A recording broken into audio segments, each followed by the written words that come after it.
Hello, my name is Dominique. Welcome to Real Estate Exam Math Simplified. Episode 1, Mastering Percentages. This course is exclusively about the math portion of the real estate exam, and in this episode, we dive into problems involving percentages.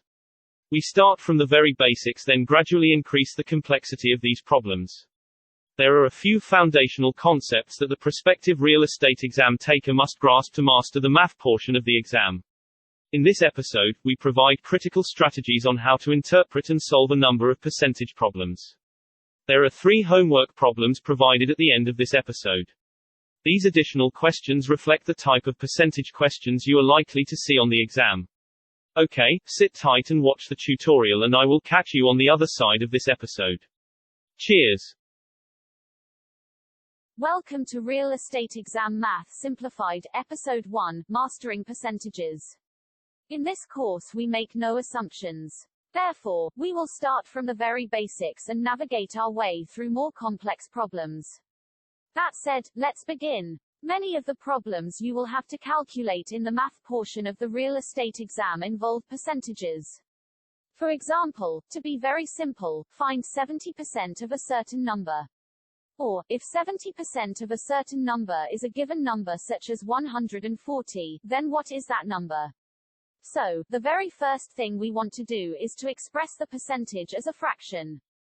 Therefore, 70% equals 70 over 100. That simplified equals 7 over 10. The main point from today's episode is that when solving problems involving percentages, you will multiply by one number and divide by another.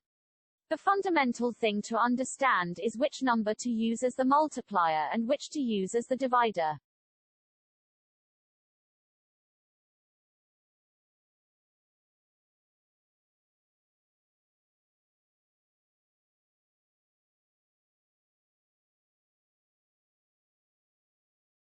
Seventy percent is 70 over 100. Therefore, you will either be multiplying by 70 and dividing by 100 or multiplying by 100 and dividing by 70 depending on the target number. Stay with me. If the target number you would like to find is greater than the given number, then you will need to multiply by the bigger number and divide by the smaller number. Conversely, if the target number you would like to find is smaller than the given number, then you will need to multiply by the smaller number and divide by the bigger number. Please don't forget that. Let's do a simple calculation. What is 70% of 300? In this case the given number is 300. 70% of 300 will be less than 300, therefore, the target number is less than 300. Since the target number is less than the given number, then we will multiply by the smaller number and divide by the bigger number. Let's look at another problem. An owner's house depreciates over a 10-year period by 20%. If the value of the house after depreciation is $250,000, what was the original value of the house? The thing to zoom in on is the fact that the house depreciated in value, and that its current value is $250,000. We would like to ascertain the original value of the house, which is our target value. Remember, if the target value is greater than the given value, then we need to multiply by the bigger number and divide by the smaller number. Since the house depreciated by 20%, it is now at 80% of the original value.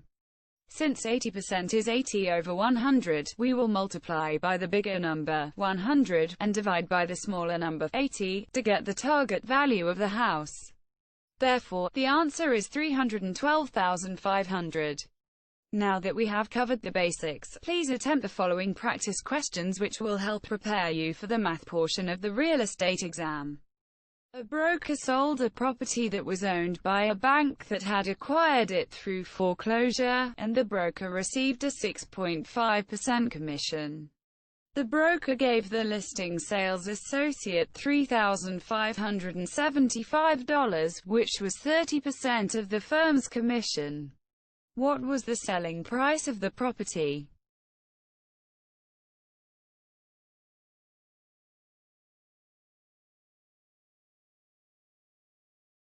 If a lender agrees to make a loan based on an 80% loan-to-value (LTV), what is the amount of the loan if the property appraises for $114,500 and the sales price is $116,900?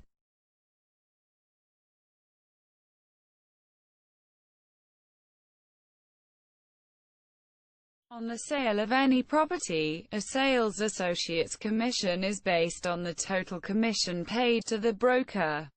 The sales associate receives 30% of the first $2,500, 40% of the next amount between $2,500 and $7,500, and 50% of any remaining amount exceeding $7,500. If a property sells for $234,500 and the broker's commission rate is 6.5%, what is the sales associate's total compensation? So, there you have it, folks. Hope you learned a few strategies in episode 1, Mastering Percentages. Please don't miss any of these training sessions and remember, practice, practice, and practice again. In episode 2, we will dive deeper into percentages with much more complexity than in episode 1.